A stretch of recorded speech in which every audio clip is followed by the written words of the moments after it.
Quelle déception, quoi. C'était une grosse déception. Est-ce que Tom Aspinall s'est servi de l'issue du combat pour arrêter le combat et ne pas continuer? Ouais. Je vois beaucoup de gens dire Aspinall s'est fait laver. Mais moi, j'ai un petit coup de gueule. J'ai un petit coup de gueule sur. Allez, le combat va aller au sol, alors je me suis complètement trompé. Si je ne me trompe pas, on a pronostiqué la même chose. Est-ce que Omar mérite la revanche contre Merab? Je le dis, le combat a été d'un chiant. Yo tout le monde, bienvenue sur le comptoir du MMA, sur la première émission de l'addition. Une petite émission qu'on fait pour débriefer les événements numérotés de l'UFC. Voilà, hein. Du coup, vous êtes avec Ryan et avec Nikita. Et Nikita. Voilà. Et au sommaire, du coup, on va faire le débrief de chaque combat, avec ce qui s'est passé, ce qu'on a pensé un peu de tout ça. Aussi, ce qu'on avait, nous, pronostiqué. Parce qu'on fait une première émission qui s'appelle Happy Hour, on pronostique tout ça, donc on pourra un peu Exactement. faire le lien. Après, il y aura du coup jackpot ou banqueroute. On va vous présenter les paris qu'on a fait. On a parié tous les deux environ 50€, voir un peu qui a touché le jackpot ou qui s'est endetté, quoi. Qui s'est endetté. Ouais. Et du coup, on va commencer on tout va de suite, commencer et on va attaquer avec le débrief. Du coup, le débrief, hier c'était l'UFC 321. Et honnêtement, avant même de dire ce qu'on va commencer avec Aspinall, Gane, parce que C'était le main event. Quelle déception, quoi. C'était une grosse déception. Sincèrement, j'ai pas trop de mots parce que je pense que tout le monde a été déçu et tout le monde attendait avec impatience ce combat, voire même durant le main event féminin justement qui se déroulait juste avant le combat principal. Bah, tout le monde attendait. Mais même dans le public, hein. Ça se rendait Aspinall, machin. Et finalement, voilà, le combat n'est pas du tout arrivé à son terme. Ouais. On n'a pas eu réellement je dirais d'issue positive ou négative pour n'importe quel combattant. Donc, je pense que tout le monde l'a vu de toute façon. Premier round au bout de 4 minutes 30, qui était un premier round qui était assez partagé, honnêtement. Vous voyez peut-être Gane un petit peu devant. Mais légèrement. C'était compliqué à pronostiquer parce que je pense que là, il fallait vraiment. En fait, voilà, ça se points, sentait que etc., c'était le premier round où il se jaugeait. Et du coup, pour moi, il n'y a vraiment rien à en tirer.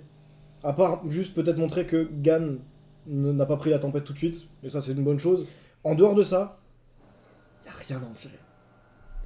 Voilà, exactement. La seule chose qu'on peut se dire, c'est que est-ce que Cyril Gane était réellement, je dirais, à confirmer sa position d'underdog de vraiment sous-côté avec une cote. Les cotes, elle a changé. Avec une cote qui était à plus de 3 et. Je pense justement c'est peut-être là où Cyril a réussi à prouver comme quoi en fait c'est vraiment un vrai prétendant au titre. C'est la troisième fois qu'il tente de l'avoir. Ça sera plus serré que ce que tout le monde annonçait, ça c'est sûr. Parce que du coup, pour remettre un peu de contexte, il y a eu un premier round qui a duré 4 minutes 30. Et au bout de 4 minutes 30, en fait, au moment où il a lancé un middle kick, Cyril Gane, il a tendu les mains en avant. Et du coup, en fait, il a mis ses deux doigts dans les yeux de Tom Aspinall. Et Tom Aspinall qui avait pu ouvrir son œil. Et il est resté 5 minutes avant de dire à l'arbitre et au médecin qu'il ne pouvait pas continuer. Et du coup, c'est un no contest. C'est ça, tout à fait. Donc le combat s'est arrêté là.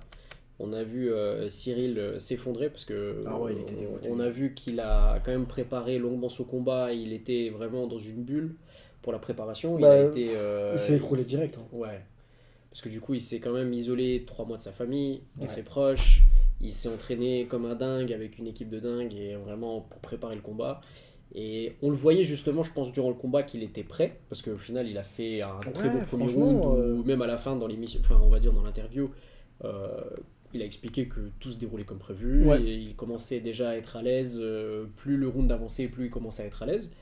Voilà. Mais j'ai une question à te poser. Parce que du coup, maintenant, il y a pas mal de choses qui se disent sur les réseaux. Et carrément. Pour avoir ton avis. Alors, voilà, justement, on reprend exactement les termes qui se disent. Et justement, on en débriefe un petit peu. Déjà, est-ce que Tom Aspinall s'est servi de l'issue du combat, donc c'est-à-dire vraiment le doigt dans l'œil, etc., pour arrêter le combat et ne pas continuer? Ouais, c'est vrai qu'il y a beaucoup de gens qui disent ça. Et honnêtement, je trouve ça un peu ridicule. En vrai, les gars, qu'on se le dise, vous avez juste une poussière dans l'œil, pendant 5 minutes, on est tous comme ça et on n'en peut plus. Imaginez, vous prenez 2 doigts dans l'œil, et si vous l'avez pas bien vu, regardez le ralenti qui est ressorti plein de fois, où en plus tu vois que vraiment il se prend le doigt dans l'œil, et qu'après en plus, et ça remonte, sans faire exprès, il va encore plus loin. Et le pire, c'est qu'il n'y a pas qu'un œil qui a été touché, les 2 yeux ont été touchés. Ouais. Bon, même si au final on voyait qu'il n'y avait qu'un œil qui vraiment restait fermé. En fait, tu peux pas lui en vouloir, quoi, franchement. Non. Et encore une fois, les gens qui disent il a vu une issue en échappatoire et tout.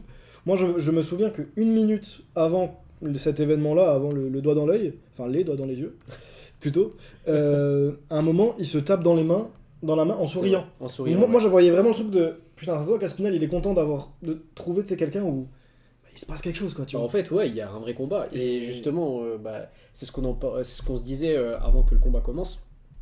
Peu importe l'issue du combat, qui gagne, qui perd, mais en fait, juste voir les deux combattants sur une durée, alors pas que un round, mais voir sur 3, 4, 5 rounds, voire même aller à la décision. Enfin, je dirais, ça serait même intéressant. Ouais. Un vrai beau combat. Avec un peu d'adversité. C'est ça.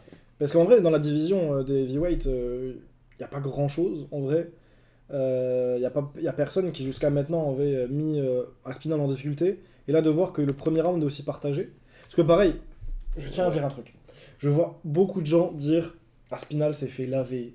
Gane Justement, c'était ma deuxième question.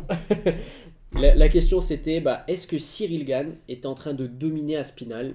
Et voilà, finalement, en fait, ça revient un peu à la première question, que Aspinall, du coup, a décidé d'arrêter le combat parce qu'il perdait et parce qu'il ne voyait pas l'issue pour comment gagner contre Cyril Gane. C'est un peu ce qui se dit en ce moment aussi sur les réseaux. Ouais. Donc, moi, je sais pas ce que toi t'en penses, moi je suis pas tout à fait d'accord parce que dominer, le mot est trop fort. Ouais, je suis d'accord. Ouais, je suis d'accord que Gane était peut-être un peu devant parce que il avait ouvert le nez, il saignait beaucoup du nez, etc. Et aussi en termes de points, parce qu'on avait vu une stat sur X, il me semble que quelqu'un avait posté, où on voyait les points, le scoring vraiment entre les deux combattants. Je l'ai sous les yeux, si tu veux, je peux te le donner. Exactement. Pour les frappes significatives, c'était 30 frappes pour Cyril, 27 pour Aspinall. 30-27. Donc oui, vu qu'il y a eu un peu plus de dégâts et que c'est un peu visuel, le nez qui saigne, etc., tu peux mettre Cyril un peu devant. Puis même dans sa gestion, dans sa mobilité et tout, je pense qu'il a un peu plus montré de choses. Mais les gars, c'était super partagé, quoi. Mais c'était, moi je trouve que c'était un premier round où les deux en fait se jaugeaient. Ouais. De toute façon, il y avait un game plan des deux côtés. Et en fait, je trouve que là, tout simplement, on peut en fait, il n'y a pas de conclusion à faire en fait réellement. Parce que est-ce qu'on peut rappeler peut-être, parce qu'on l'a pas fait encore, vu que le combat est pas allé au bout, en soi, ça n'a pas grand intérêt. Mais est-ce qu'on peut rappeler ce que nous on avait prédit dans l'Ardoise, parce que du coup Happy Hour c'est une émission où le premier épisode est sorti, mais bon, maintenant que l'UFC 321 est passé, il n'y a pas grand intérêt à aller le voir, je pense. Mais du coup on a un segment qui s'appelle l'Ardoise, où en fait en même temps on écrit sur l'Ardoise pour chaque combat du main event ce qu'on pense qui va se passer, qui gagnera et comment. Et du coup et voilà, on a fait nos prédictions, et puis moi justement, j'avais mis dans cette ardoise, j'avais mis Cyril Gane, je le voyais gagner. Alors pour mettre, on va dire, quelle est l'issue, comment, on va dire, voilà, histoire de faire un petit pronostic, moi je voyais le combat arriver à la décision où Cyril Gane gagne à la décision. En tout cas voilà, c'était un pronostic de base. En général, je voyais Cyril gagner, et voilà, mais en tout cas moi j'avais mis la décision de toute manière, comme il a l'habitude d'aller à la décision en général pour faire durer le combat, ce qui au final n'était pas si ridicule, parce que il y a eu qu'un round, encore une fois, c'est pas assez pour vraiment se prononcer, mais il a montré de belles choses. Moi, j'avais été beaucoup moins optimiste pour le français. Été différent, ouais. Moi, j'avais une vision différente. Je voyais vraiment Tom Aspinall gagner. Et j'avais même dit, je l'assume d'avoir dit ça, j'avais dit, honnêtement, Cyril Gane, je lui donne pas 2 rounds. Bon, pour l'instant, on peut pas le vérifier si t'avais raison ou pas. C'est pas le deuxième round. C'est pas le deuxième round. Non, en vrai, si le combat est continué, ça aurait dépassé le deuxième round, je pense. Et c'est aussi pour ça que je suis un peu déçu. Voir Aspinall, pour la première fois à l'UFC, dépasser le deuxième round, ça aurait été super intéressant, quoi. C'est vrai. Ça aurait été même, c'est ce qu'on disait au départ, hein. C'est vraiment en fait voir le combat durer, mais bon, pour le coup, ce n'est pas arrivé. Et puis, justement, alors est-ce que j'avais noté d'autres questions? Ouais, on avait noté d'autres. Et justement, on va dire tout tourne un peu au fait que, est-ce que Tom, justement, a préféré arrêter le combat pour ne pas subir une défaite, parce que peut-être qu'il s'est senti dépourvu et dépassé par Cyril Gane, sauf que bon, enfin encore une fois, là je vais dire mon avis, je trouve que clairement, rien qu'en re-regardant vraiment à froid le combat, enfin clairement pas, je trouve qu'il y a aucune enfin on peut pas réellement dire qu'un combattant dominait l'autre. Je pense que le game plan était respecté des deux côtés. Petite avance pour Cyril quand même. Mais voilà, une petite avance, mais je dirais que c'est plus... Il prenait le round, il prenait peut-être le round, mais enfin, il y en avait 4 autres, et on connaît tous Tom Aspinall qui, lui, en juste une action, peut tout simplement il peut changer radicalement tout changer. Donc voilà, et justement, ouais, la question c'était aussi, bah, suite justement à l'interview de Cyril Gann qu'il avait donné, on voit qu'il y avait le game plan qui était suivi et Ouais. tout s'est déroulé comme prévu. La question c'est, bah, est-ce qu'il y aura, enfin, est-ce que Cyril Gann avait vraiment les chances encore une fois de gagner vu que son game plan était, on va dire, s'est déroulé comme prévu. Encore une fois, tout tourne un peu autour de la même chose et surtout la question se pose, bah, lors de la revanche, est-ce que ça pourra leur permettre de peut-être d'aborder le combat différemment? Ah, c'est sûr. Voilà. C'est sûr. Peut-être pas tant pour Cyril, parce que du coup, Cyril, ça fonctionnait bien. Mais je pense que Thomas Spinal, il va changer un peu sa façon d'aborder le combat, je pense. Donc tu penses que le fait qu'il y a eu ce round entre les deux, Ouais. ça a suffi aux deux combattants pour se dire est-ce que le game plan était déjà premièrement viable et est-ce que deuxièmement, bah, est-ce qu'il faudrait soit que je modifie quelque chose, soit peut-être envisager complètement une autre stratégie pour l'un des deux combattants. Je sais pas ce que t'en penses. Moi, je pense, comme je disais pour Cyril Gann, je pense pas tant. Parce que vraiment, bah, c'est ce que lui disait en interview, c'est ça se passe bien, je me sens bien, le game plan fonctionnait et tout. Je pense que Thomas Spinal, qui a plus l'habitude de mettre la pression et d'avoir le dessus, et pas de façon serrée, quoi. Je pense que lui va peut-être voir les choses différemment. Est-ce que du coup, il va vraiment peut-être plus se dire, bon, bah, on va aller vraiment au sol. Parce que là, tu sentais quand même qu'il voulait pas tant aller au sol et qu'il voulait faire du striking, quoi. Ouais, complètement. Je Donc, crois qu'il y a eu une tentative d'amener au Ouais, sol, une mais tentative qui a été arrêtée par Cyril, très propre d'ailleurs. Mais ouais. Après, moi, je tiens quand même. Parce que de toute façon, je pense qu'on va vite passer à autre chose parce qu'il n'y a pas il y a mille pas choses, il y a pas vraiment- mille choses à dire, les gars. Il y a eu il y a un pas round, grand-chose à il y a dire. une Ouais. polémique. Mais moi, j'ai un petit coup de gueule. J'ai un petit coup de gueule sur Allez. ce qui se dit sur les réseaux. En fait, j'ai l'impression que tout le monde cherche un coupable. Il y en a qui disent que ben, c'est Aspinal qui aurait pu largement continuer, que ben, il a trouvé une échappatoire, etc., une issue. Comme vous l'avez entendu, je suis pas d'accord. Je sais pas ce que toi t'en penses. Non, J'ai je suis l'impression pas que t'es d'accord pas non d'accord plus. non plus. Je pense que le combat était très bien mené des deux côtés. Dans tous les cas, il y avait un game plan et pour l'instant, on n'a rien vu en fait. Tout simplement, on peut rien voir, mais Je vois d'autres gens aussi dire que c'est la faute de Cyril. De Qui a dire fait que souvent. exprès. Ouais. Mais il y en a qui disent que dans beaucoup de ces combats, il y a des époques comme ça, il y a des coups dans les parties intimes. Ce genre de choses. Honnêtement, quand tu vois l'action, ça se voit que c'est involontaire, vraiment. C'est involontaire, Et puis même au Muay Thai, c'est un vrai truc quand tu lances des coups de mettre sa main comme Non, ça. bien Et sûr, vient du c'est- Muay Thai au départ, faut bien pas sûr. l'oublier. Pour moi, le vrai coupable là-dedans, c'est l'UFC avec ses gants de con. Vraiment. C'est Ça vrai. fait des années que l'UFC sait que c'est un vrai problème, qu'il n'y a pas une carte principale qui se passe en au moins un ou deux à l'époque. Et ben, ils changent pas la chose, quoi. Tu regardes le MMA au Japon, ils ont des gants qui couvrent les phalanges et qui forcent un peu l'inclinaison de la main. Bah, faites la même chose. Après, la question, est-ce que c'est suffisant pour que, on va dire qu'il n'y ait plus du tout, ou en tout cas vraiment réduire drastiquement Il y en aura à toujours. l'époque, ou bien, voilà, enfin, est-ce que... Il y en aura toujours, enfin, mais voilà, c'est un peu... Est-ce que le problème peut être résolu par rapport à ça? Je n'ai pas la réponse. pas entièrement, mais je pense Je suis pas vraiment spécialement que spécialiste là-dedans, mais... je pense vraiment que ça peut aider à réduire le nombre d'incidents et puis surtout juste tenter, quoi. Ça fait des années qu'il y a ce souci-là et ils ne font rien. Donc Mais en Pour plus, moi, pour c'est- répondre justement à ta critique justement concernant l'UFC, bah, d'ailleurs on a vu dans l'interview après le combat de Dana White qui lui a clairement dit, bah, la question a été posée, que peut-être que voilà, il y a eu des problèmes au niveau des gants, etc.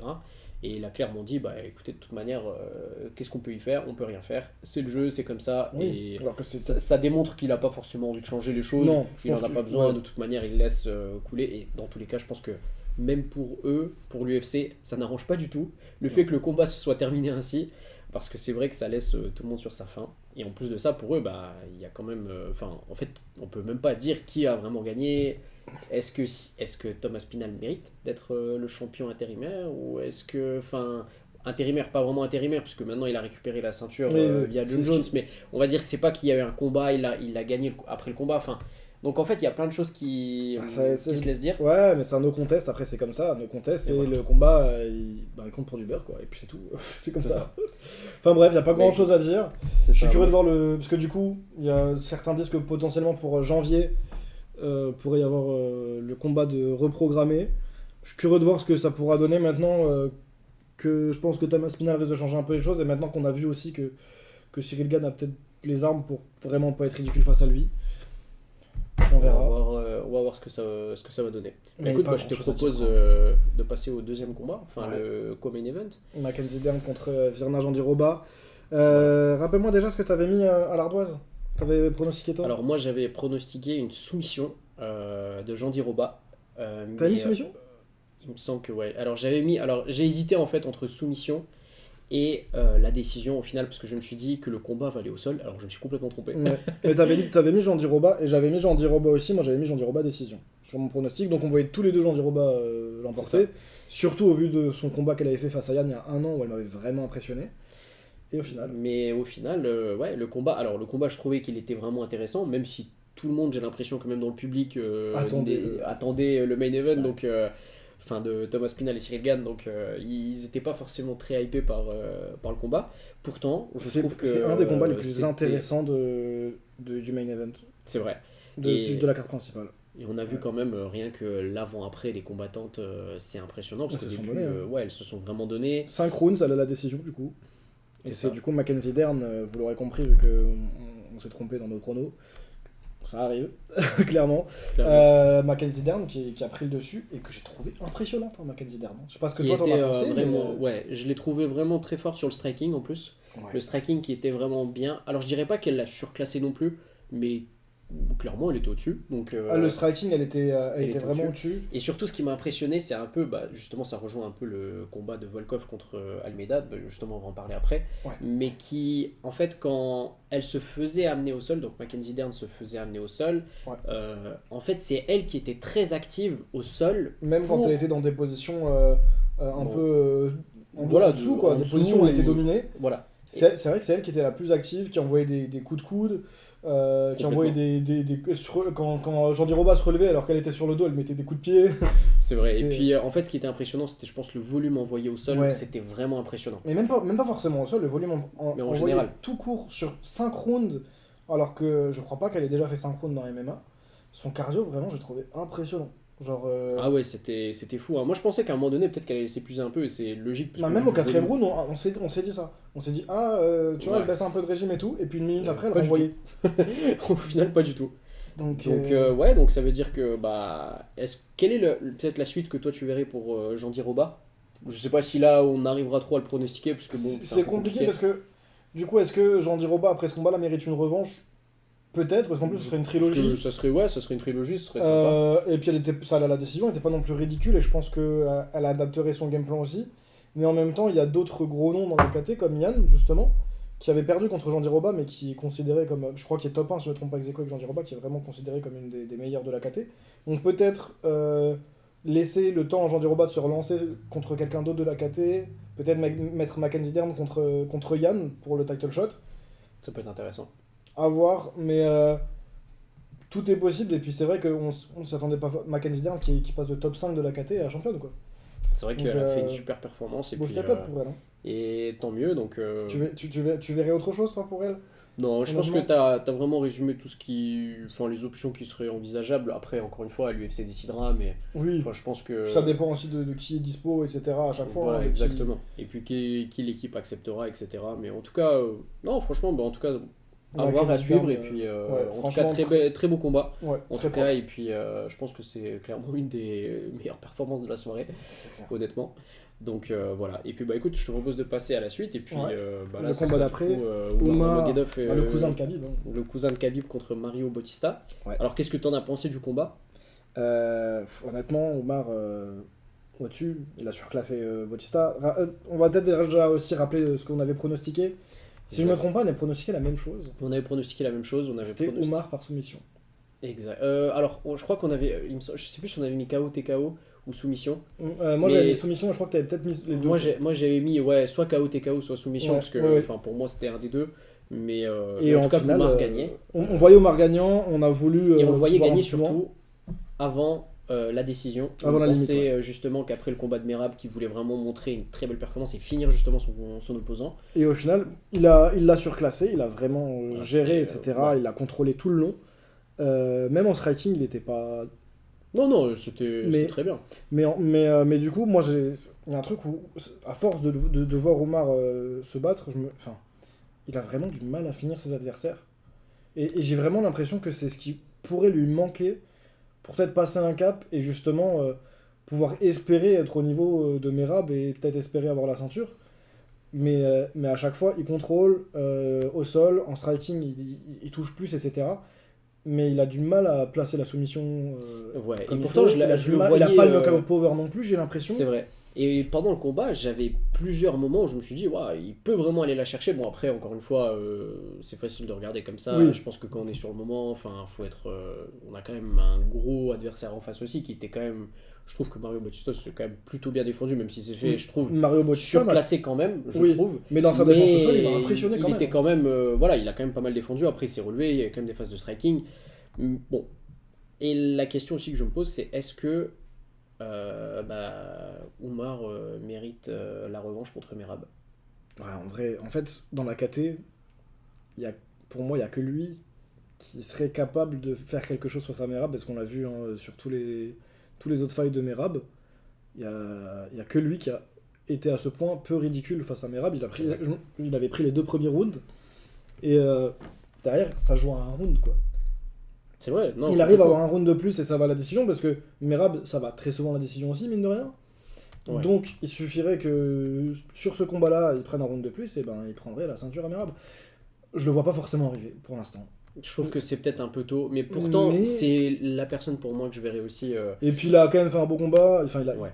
il a pas perdu un round sur les 3. Il a pris les 3 rounds, clairement pour moi. Non, clairement. Ouais. Donc, pour moi, si, la revanche contre Merab, pour moi, c'est la suite logique pour lui. Mais par contre, faut pas oublier que, alors, comme Oumar, lui, de jour en jour, on va dire, il progresse, et forcément, c'est logique, il a toute une carrière devant lui et tout ça. Ouais. Mais d'un autre côté, on voit Merab qui, clairement, commence à progresser aussi, commence à s'améliorer, et commence à être de plus en plus à l'aise, parce qu'il a fait dominant. Il est vraiment dominant, enfin, il prend quand même des gros adversaires à chaque fois. Bah, il prend tous ceux qu'il peut prendre. On va dire tous ceux qu'il peut pas prendre, et et en plus, c'est quand même des gros opposants, parce qu'on reste quand même pour le défendre la ceinture. Donc ouais, clairement, je pense que ça va être très intéressant, mais je pense que pour le moment, je sais pas si rien que pour Oumar, bon, encore une fois, on regardera par la suite. Je pense que là, de toute façon, c'est des combats où, bon, on va dire, c'était des beaux combats, mais on va dire, voilà, c'était pas, enfin, on verra par la suite. Ouais, ce combat-là, en fait, on peut pas trop en tirer grand-chose, parce que c'était du contrôle pendant 3 rounds, du beau contrôle, hein, ça, c'était géré, c'était contrôlé, mais il n'y a rien de plus. Bautista nous a montré que c'était pas la fraude que beaucoup disent qu'il est. Non, clairement pas. Clairement je pense qu'il a quand même. Bon, alors après, c'est compliqué. Puis il avait tout à y gagner, Bautista. Hein. Il était voilà. face au top 1 de la KT, je crois que lui il est top 9. 7, je crois, ou top. Je sais plus exactement. Top 8 en tout cas, ou top 9, il est dans ces eaux-là. Fin du top 10, et je trouve que sincèrement, pour un fin de top 10, c'était pas mal. Il était pas ridicule. C'était vraiment. Donc, ouais, il n'y a pas grand-chose à en tirer, j'ai l'impression, en vrai, parce que c'était ce combat-là, pour moi, je le voyais vraiment juste comme le combat qui était mis en place pour relancer Oumar. C'est ce qui s'est passé. Et on est très content pour Oumar parce que je trouve que c'est bien. Et puis j'espère justement, alors ça c'est vraiment, je pense un peu la même, tu as la même espérance que moi, c'est qu'il arrivera justement à mieux finir ses opposants. Et le jour où il y arrive, le jour où il passe ce cap, il rend une grosse différence. Ouais, il passe à un autre niveau et vraiment il pourra vraiment espérer rivaliser contre Merab et potentiellement dominer la KT comme Merab le fait, quoi. C'est ça. Mais on n'en est pas là, et je pense que vraiment c'est l'axe d'amélioration qu'il a, c'est trouver plus facilement les angles de soumission, et c'est peut-être d'améliorer son striking un petit peu, même au niveau ground and pound, tu vois, il fait beaucoup de contrôle au sol, mais il a fait assez peu de ground and pound au final. Bah, il y avait toujours des petits coups, mais c'était pas des dégâts. Je sentais que c'était des coups pour marquer des points. Voilà, ouais, c'était pour avoir les points, pour la décision. Forcément aller chercher le KO. Bon, après, on connaît pas sa stratégie non plus. Est-ce que, voilà, je pense qu'il y avait une strat derrière, mais. Bah écoute, voilà, moi je te propose de passer au prochain combat. Ouais, c'était du coup Volkov contre Almeida.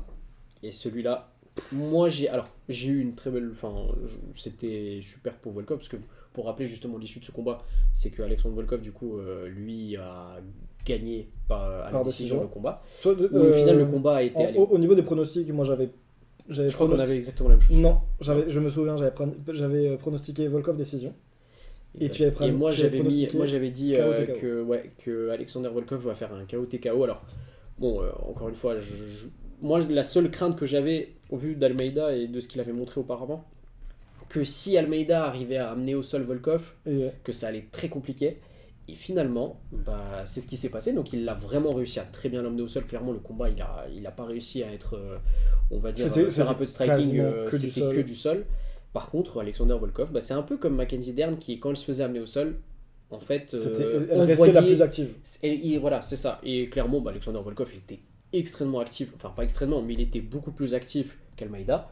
Et je crois qu'il y a eu 2 ou 3 fois où même le combat a été relevé par l'arbitre. Oui, l'arbitre a relevé parce qu'à un moment donné, et tu voyais que quand l'arbitre relevait les combattants et qui relançait le combat, première chose qu'Almeida faisait, il l'emmenait au sol. Et il l'emmenait au sol, ouais. Et honnêtement, rien faire en fait au final. Je le dis, le combat a été d'un chiant. C'était pour moi le combat le plus chiant de toute la soirée. Il s'est rien passé. C'était du contrôle d'Almeida, mais du contrôle de je te maintiens au sol et je ne fais rien. Il tentait d'envoyer 2-3 coups, mais c'était vraiment rien. C'était limite celui qui justement mettait plus de coups, c'était Volkov qui était au sol et qui justement mettait des coups encore à Almeida qui était au-dessus de lui.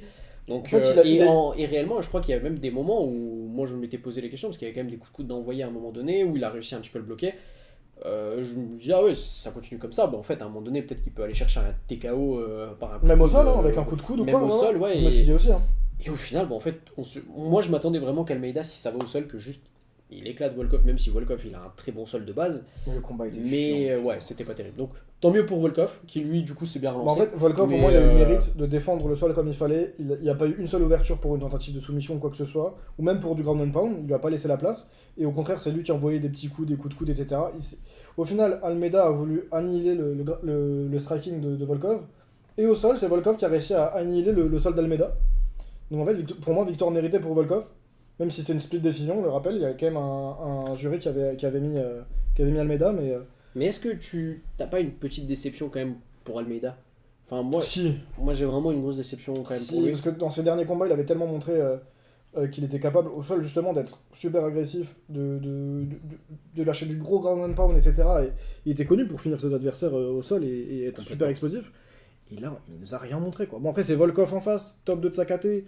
Bien sûr, là-dessus, voilà, il faut remettre les choses un peu dans le contexte, bien entendu, mais là, il n'y avait rien, quoi. Ouais, c'était pas grand-chose. Franchement, j'étais un peu... Bon, alors, encore une fois, il y a des fois des jours où on passe à côté de nos combats, ça arrive aussi.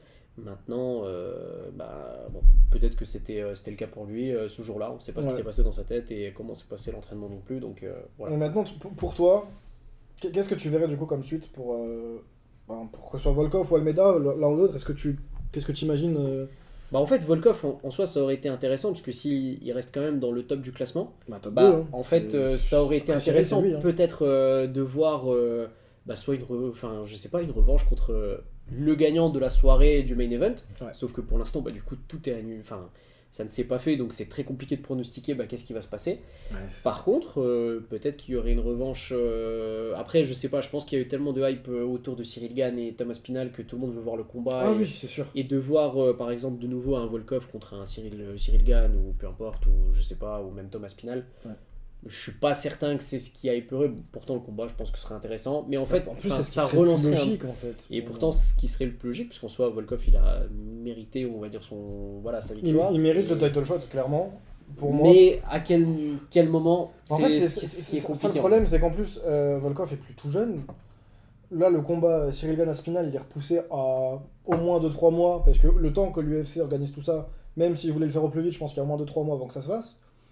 Une fois que le combat est fait, le gagnant, il suffit qu'il ait un peu de dégâts ou quoi, tu dois attendre encore plusieurs mois. En fait, combien de temps il devra attendre pour avoir son title shot? Est-ce qu'il ne faudrait pas lui donner un combat entre temps? Moi, je pense que c'est ce qui risque d'arriver. Ouais. Bon, après, encore une fois, là, on va regarder, parce que je pense que c'est l'UFC qui va prendre sa décision, et je pense même pour eux, c'est pas très évident non plus. Carrément. Parce qu'en fait, c'était un peu inattendu, donc on va voir ce qui va se passer. Et puis d'ailleurs, il y avait du coup le dernier combat. Alexander Rakic contre Azamat Murzakanov. Et d'ailleurs, celui-là qui était vachement intéressant, donc je rappelle juste, on va dire, l'issue du combat. C'est Azamat Murzakanov qui a mis un KO à Rakic premier round. Et qu'est-ce que tu en as pensé de ce combat? Déjà très content, parce que c'est ce qu'on avait pronostiqué, faut le dire. On avait tous les deux pronostiqué Murzakanov KO, TKO. En fait, maintenant, c'est allé tellement vite, il n'y a pas grand-chose à dire. Murzakanov, au début, a un peu attendu. C'était Rakic qui était un peu dans pour le temps que ça a duré, parce que ça a vraiment pas duré longtemps. C'est Rakic qui gardait un peu la distance, etc. Il a fait ce que je m'attendais qu'il fasse, Rakic. Garder la distance, il envoyait, reculait. Parce qu'il avait vraiment un gros avantage d'allonge. Ouais. Et en fait, Azamat, il a juste attendu l'ouverture. Il a vu une ouverture, il a avancé une fois, il a lancé. Le pire, c'est que c'était un jab, quoi. C'était un jab au C'était final. un jab, mais lui a avancé en même temps que Volkov. Lui, s'est un peu jeté aussi dans le coup de. Que Rakic. Que Rakic s'est a jeté un dans peu, le coup. il s'est un peu jeté dans le coup d'Azamat.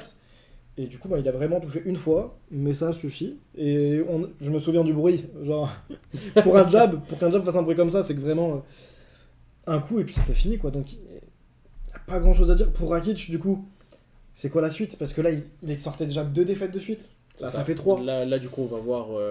Alors, soit peut-être qu'on va lui laisser une dernière. Enfin, en tout cas, il aura peut-être un combat où il pourra se relancer. Ouais, mais pareil, s'il doit se relancer, ça, c'est contre compliqué. qui? Parce que vu qu'il il était top 8, il vient de perdre face au top 10. Potentiellement contre quelqu'un qui est sur la fin du top 15 ou peut-être sur le point de rentrer dans le top 15. Ouais, mais à voir. Ça peut être. Ouais, je sais pas, mais bon. Après, si. Je pense que ça reste quand même un combattant qui a beaucoup de qualité maintenant. Oui, puis il a à 34 voir, ans, si je me trompe pas, Ouais. il a encore quelques années dans lui, quoi, tu vois, il peut encore. Mais par contre, pour Azamat, là, pour Azamat, le coup, ça veut dire qu'il vient de battre ça quelqu'un fait du top intéressant. 10. Et bon, je pense que le title shot, c'est peut-être un peu trop tôt. Ouais, oui, mais... non. Pour moi, il mérite pas encore un title shot. Mais en tout cas. Après avoir battu Rakic. En tout cas, plus ça. Enfin, je pense que. Ouais, il y a peut-être en tout cas des beaux combats qui peuvent s'annoncer. Tu veux que je te dise, moi, quel combat j'aimerais voir? Vas-y.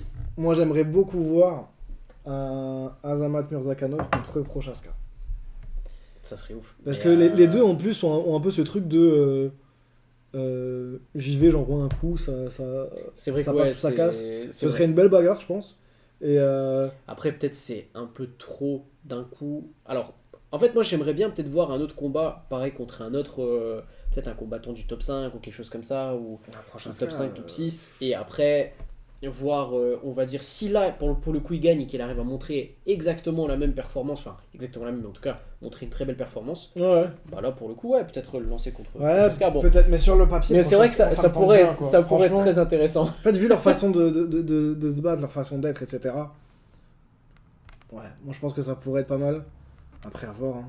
Mais voilà, c'était un peu. C'était les débriefs, C'était le débrief, encore une fois, une grosse déception. événement que j'ai trouvé très décevant. Ouais. Et même pas forcément que par rapport à Cyril Gane-Aspinall, même si ça a été la plus grosse déception. Même sur les autres combats, je suis un peu resté sur ma faim, moi, sur cet événement quand même.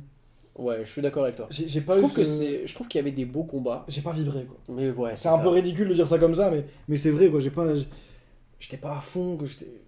Ouais. J'ai- Pourtant, on l'attendait vraiment cet événement. Ouais, bah, on s'est forcément. on s'est dit vraiment qu'il y a peut-être des beaux combats qui vont se faire et tout.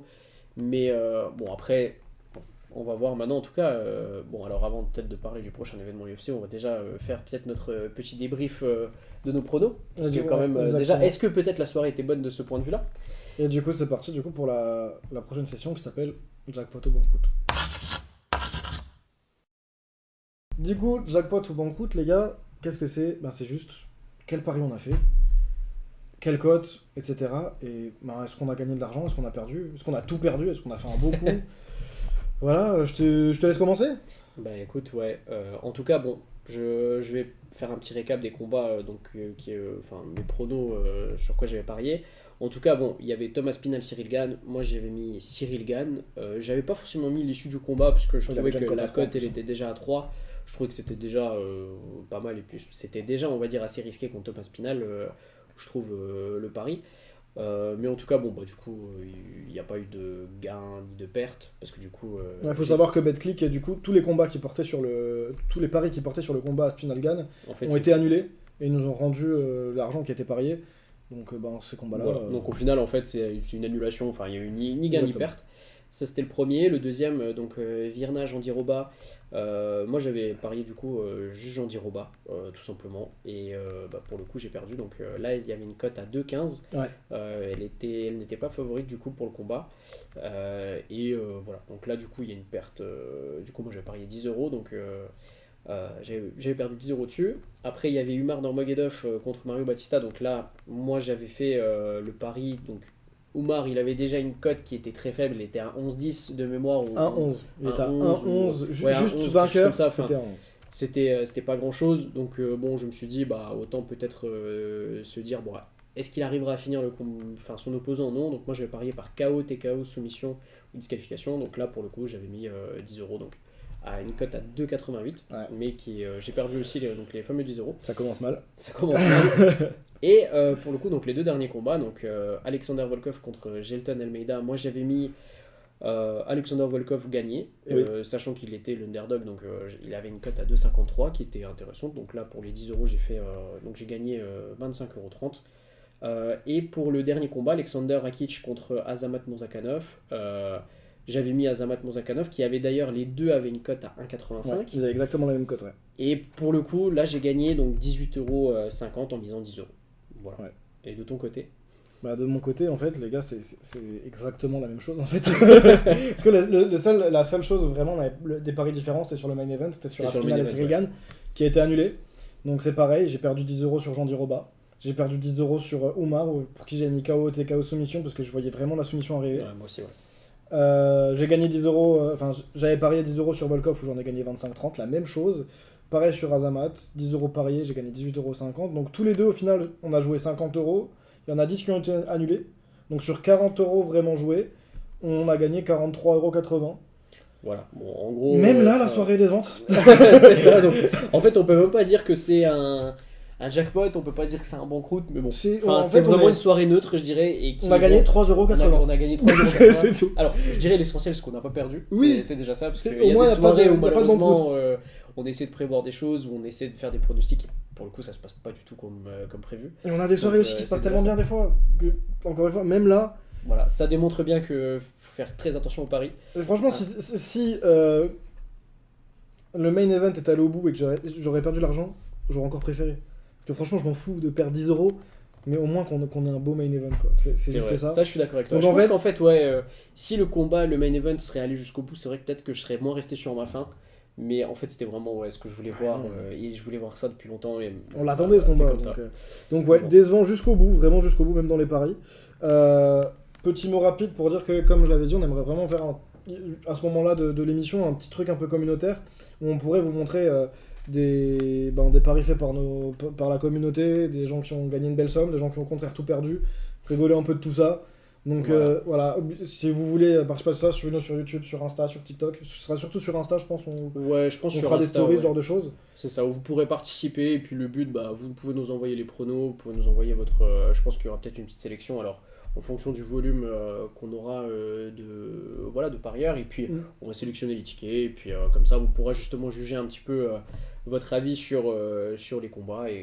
Et puis débriefer un peu de tout ça et voir si peut-être que même vous auriez fait mieux que nous, ou au contraire, peut-être que vous aurez... Ça aurait pas été très compliqué, je pense. Hein. Vu qu'on est vraiment resté voilà, 3,80 € de gain, les gars. Bon, voilà. Exactement, et puis voir un peu la stratégie de chacun, comment il parie. Bon, voilà, mais en tout cas, de toute façon, si vous avez, encore une fois, abonnez-vous sur notre Instagram, sur notre TikTok et sur YouTube.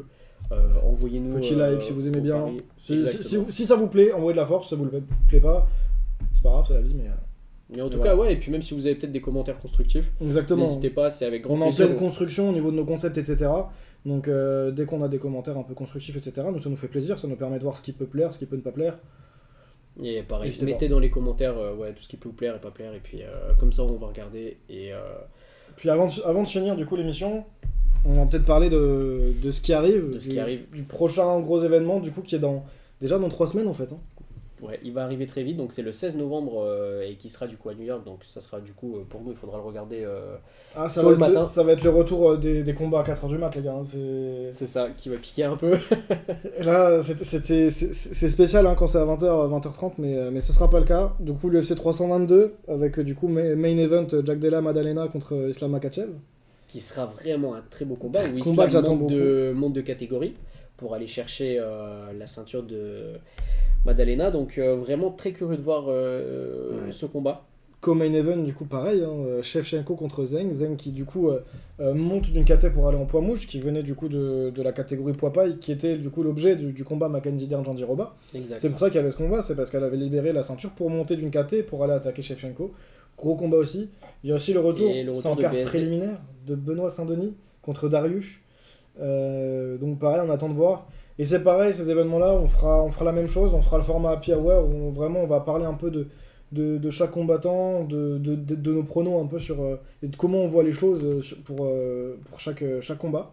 En tout cas pour le main event. On fera peut-être un petit aparté pour BSD quand même, parce que c'est un français. Ouais, donc, je pense que là, pour le coup, on en parlera forcément. On sera obligé d'en parler. Et puis voilà. il y aura l'addition aussi. Donc, de toute façon, d'habitude. c'est ce qu'on aimerait faire à chaque événement numéroté.